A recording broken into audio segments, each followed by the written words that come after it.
সে রাসূলকে শাস্তি দিচ্ছে আর রাসূল তাকে দাওয়াত দিচ্ছে, সে রাসূলকে কষ্ট দিচ্ছে আর রাসূল তাকে দাওয়াত দিচ্ছে। এই ব্যথা ওয়ারিস,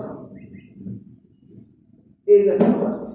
আল উলামা ওয়ারাসাতুল আমবিয়া, উলামায়ে কেরাম হচ্ছে নবীদের ওয়ারিস। কিসের ওয়ারিস? লাম ইওয়ারিসু দীনার ওয়ালা দিরহামা। আরে মিরাজ বলতে আমরা দুনিয়া যারা বুঝি, আমাদের দেহার সাথে সাথে যেদিকে চলে যায়, মিরাজ বললে আমরা বুঝি যে সম্পদটা রেখে গেছে মরার পরে আমরা ভাগযোগ করে নিয়ে যাবো। হ্যাঁ, এটা আমাদের সাধারণত দুনিয়া বসে যায় আসছে। তো আল্লাহ রাসূল বলতেছেন তুমি কি ওই যে সাধারণত বুঝছো, মিরাজ বলতে তোমরা যেটা বুঝো না না, লাম ইওয়ারিসু দীনার ওয়ালা দিরহামা। আমি দিনার দিরহামের তোমাদেরকে ওয়ারিস বানাচ্ছি না। আমার মরার পরে যে টাকা সম্পদ থাকবে এগুলো তোমরা ভাগযোগ করে নেবে, এই ওয়ারিস না। ইন্নামা ওয়ারিসুল ইলমা, তোমাদেরকে ইলমের ওয়ারিস, নবী হলো দরজের ওয়ারিস, ব্যথার ওয়ারিস। ইলম কিসের ওয়ারিস? কিসের ইলম? কোরআনের না?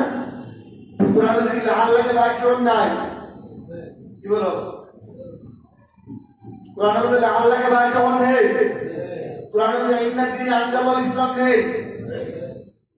তাহলে আল্লাহ তাআলা বলে দিয়েছেন যে একমাত্র ধর্ম কোনটা?